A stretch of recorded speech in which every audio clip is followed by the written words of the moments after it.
So talking about zoonotic risks that involve transmissions or spillover events that are really rare, are very difficult to communicate with communities because they rarely experience it.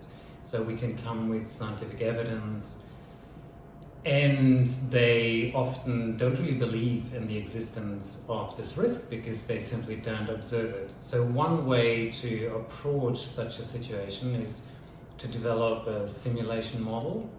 And in the simulation model, we can simulate a much longer time frame and show it, simulate it, visualize the risk in an obviously much shorter time frame. So we can simulate 50 years, 100 years, and show it in a movie, for instance, within 2 minutes or a minute. So that's what we are planning to do. And this type of simulation model we are developing is a so-called agent-based model. And in this agent-based model, we are trying to integrate quite a lot of different elements that are really relevant to the situation. And when I say relevant, it means relevance to different stakeholders. So there's, for instance, in the model will be questions around how community members earn income. So there's crops, for instance, growing for farmers. There's different livelihoods, and there's weather happening and climate change is happening. So all these interactions that are largely socioeconomic but also biophysical, they will be simulated in this agent-based model.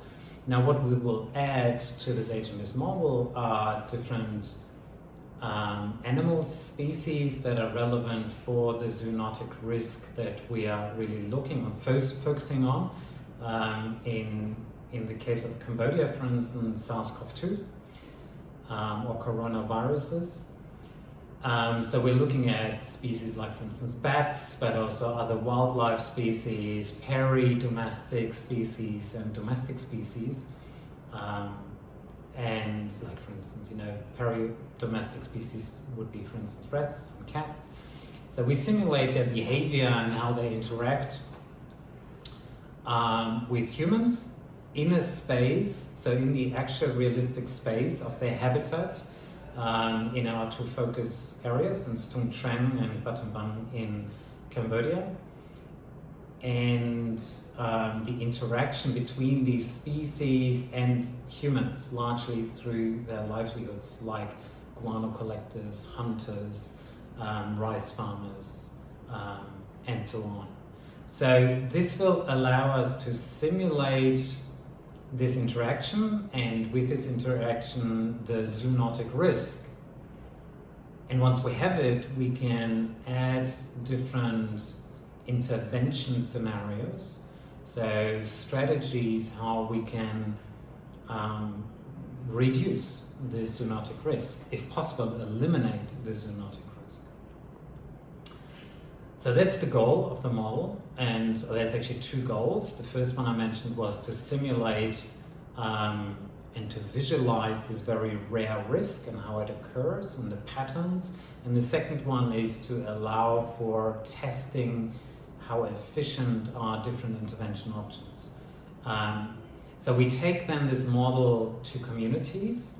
Communities, and the first effect is, as I said, to sort of flag, hey guys, there's something you have to be aware of, and we hope this will work. So we'll present this model to them, and the second one then is to work with the communities on intervention scenarios.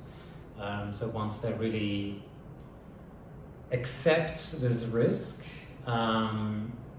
we want to discuss with them, so what we call co-design intervention scenarios or options, largely around surveillance.